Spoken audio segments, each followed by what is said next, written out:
بسم اللہ الرحمن الرحیم. ناظرین، ہٹ سٹوری کے ساتھ میں ہوں شمشاد مانگٹ.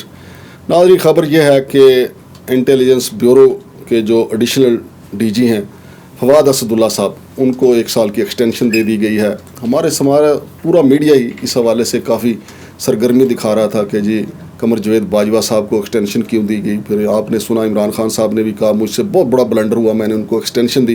لیکن یہ نیچے نیچے جو وارداتیں ہوتی ہیں، کئی بیوروکریٹ ایکسٹینشن حاصل کر لیتے ہیں. اب یہ فواد اسد اللہ صاحب جو ہیں، ان کو قائم مقام ڈی جی انٹیلیجنس بیورو کا بھی چارج دیا گیا ہے.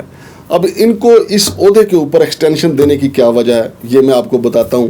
چونکہ ان کو اس عہدے پہ ایکسٹینشن دینے کے لیے جو گلبرگ گرین کا جو مافیا ہے، لینڈ مافیا ہے، چونکہ موصوف جو ہیں فواد اسد اللہ صاحب intelligence bureau cooperative housing society کے صدر بھی ہیں. یعنی ادھر پراپرٹی کا کام کرتے ہیں اور ادھر جناب Ali D G, acting D G کے طور پہ کام کر رہے ہیں انٹیلیجنس بیورو پہ. آپ دیکھیں کہ ہمارے ملک کی حالت کیا ہے. ادھر افغانستان بارڈر سے ادھر وہ روزانہ کی گولہ باری کر رہے ہیں، انہوں نے ہمارا گھیرا تنگ کیا ہوا ہے. اور دوسری طرف آپ نے ہمارے وزیر داخلہ کی پریس کانفرنس بھی سنی ہوگی. انہوں نے بتایا کہ پاکستان میں بھارتی ایجنسی را کا نیٹ ورک جو ہے وہ بہت مضبوط ہو چکا ہے. تو ناظرین، بھارتی کیوں نہ کارروائیاں یہاں پہ کریں گے؟ جن اداروں کا کام ہے کہ اس نیٹ ورک کو بے نقاب کریں، وہ تو اپنی سوسائٹیاں بنا کے بیٹھ گئے ہیں. اب یہ فواد اسد اللہ صاحب جو ہیں، ان کو ایکسٹینشن دلوانے میں شجاعت اللہ قریشی صاحب جو جوائنٹ سیکرٹری کی سیٹ سے ریٹائر ہوئے تھے، اب وہ اس کے سیکرٹری ہیں intelligence bureau cooperative housing society کے. اربوں روپے کے ان کے اثاثے ہیں. بیرون ملک وہ دورے کرتے ہیں اور ماڈلز اسلام آباد کی ساتھ لے کے جاتے ہیں. ٹھڑک تو ہوتی ہے، چلو سارے بندوں میں ہی ہوتی ہے، وہ بھی ٹھڑک جاڑتے ہیں، اپنے ساتھ لے جاتے ہیں.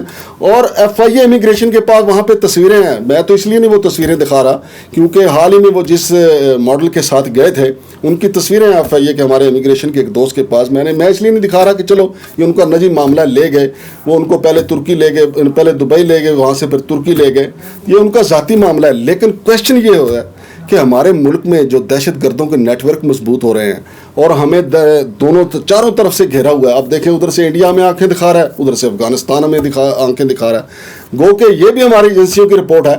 جو افغانستان کی طرف سے ہمیں آنکھیں دکھائی جا رہی ہیں، وہاں بھی انڈیا ہی ہے، وہاں بھی انڈیا کی واردات ہے. لیکن کیا ہوگا جب ہمارے جو انٹیلیجنس بیورو ہمارا ادارہ ہے، اس کا کام ہی یہ رپورٹیں حاصل کرنا ہے کہ کون کیا کر رہا ہے. لیکن یہ چند سیاستدانوں کی رپورٹیں حاصل کرتے ہیں یا ان کی گندی ویڈیو بنا کے جناب علی سرکار کو پیش کر کے خوشیاں مناتے ہیں کہ جناب یہ لو، جو آپ نے کہا تھا ہم نے باتھ روم میں جناب کیمرے لگا کے یہ ویڈیو بنا دیا. اور اپنا ان کو نہیں پتا کہ ان کے گرو کس ماڈل کو باہر لے کے جا رہے ہیں. لیکن کوشچن یہ ہوتا ہے کہ ایک کوئی بھی بیوروکریٹ کہیں پہ تعینات ہوتا ہے یا ایک کوئی سب انسپیکٹر بھرتی ہوتا ہے، اس کی ایم آئی سی رپورٹ کا پتہ کیا جاتا ہے، آئی ایس آئی اس کی الگ رپورٹ دیتی ہے، اسپیشل برانچ اس کی الگ رپورٹ دیتی ہے کہ اس کا دھندا کیا ہے، کہ کرتا کیا ہے، کہیں اس کے خلاف دہشت گردی کے مقدمات تو نہیں یا یہ چور ڈاکو تو نہیں. لیکن اتنے بڑے عہدے پہ، انٹیلیجنس بیورو کے ڈی جی کے عہدے پہ ایک شخص کو 1 سال کی توسیع دی جا رہی ہے. کام وہ پراپرٹی کے کرتا ہے. کیا ایف بی آر والے ان کے اثاثے چیک کریں گے، یا ایف بی آر والوں کو صرف جو حکم آتا ہے کہ جی فلاں جج کے آپ اثاثوں کا پتہ کریں، وہ فوراً طور پہ وہ پتہ کر لیتے ہیں. لیکن شجاعت اللہ قریشی اور یہ فواد اللہ اسد کے اثاثوں کو چیک کرتے ہوئے ان کے پر جلتے ہیں. اس کی بنیادی وجہ کیا ہے؟ کیونکہ بقول شجاعت اللہ قریشی کے کہ میں نے ہر اس با اثر شخص کو ایک قیمتی پلاٹ دے دیا ہے جو ہمارے اثاثے چیک کر سکتا ہے یا ہماری طرف دے سکتا ہے. بے شک وہ ایف آئی اے کا ہے، بے شک وہ ایف پی آر کا ہے یا اینٹی کرپشن والوں کا ہے. تو جہاں اس طرح پلاٹوں کی بندر بانٹ کر کے انٹیلیجنس بیورو، جن کا کام صرف رپورٹیں حاصل کرنا ہے ملک کی سلامتی کے حوالے سے، وہ صرف پلاٹ بیچ رہے ہیں. اور صدر پاکستان جو سپریم کمانڈر ہیں سیاست میں، آپ کو دیکھ رہے ہیں، کبھی وہ لاہور ہوتے ہیں، کبھی وہ اسلام آباد ہوتے ہیں، بڑی بھاگ دوڑ ہے. انہوں نے سائن کرتے ہوئے پوچھا ہی نہیں کہ بھائی جان اس کی رپورٹیں کیا آئی ہیں، آئی ایس آئی نے رپورٹ دی ہے، کیا آئی بی نے کوئی رپورٹ دی ہے اس بارے میں کہ بھائی جان تو بہت بڑے پراپرٹی ڈیلر ہیں اسلام آباد، بلکہ پورے پاکستان کے پراپرٹی ڈیلر ہیں. یہ فواد اسد اللہ صاحب صدر ہیں intelligence bureau cooperative housing society کے. اسپیشل برانچ کی رپورٹ پوچھی صدر پاکستان نے، کسی نے کچھ نہیں پوچھا کہ بھائی جان یہاں جس کی لات تھی اس کی بھینس، بلکہ اب ایک جملہ آ گیا کہ جس کا ڈنڈا اس کا سنڈا. اب تو یہ جو intelligence bureau cooperative housing society والے ہیں، یہ ایک ایسے مافیا کی شکل اختیار کر گئے ہیں. گزشتہ دنوں انہوں نے اخبار کے اوپر ایک اشتہار دیا کہ ایک بڑا ہوٹل کی تعمیر کے لیے ان کا معاہدہ ہو گیا ہے کہ بھائی جان کوئی ادارہ ہے، کوئی ہماری کوئی وزارت ہے، رانا ثناء اللہ صاحب ان کو بلا کے پوچھے کہ بھائی جان تمہارا کام کون کرے گا؟ یا تم نے پلاٹ ہی بیچنے ہیں. اگر تم نے پلاٹ بیچنے تو پھر ادھر چھوڑ دو. لیکن وہ نہیں چھوڑتے. کیوں نہیں چھوڑتے؟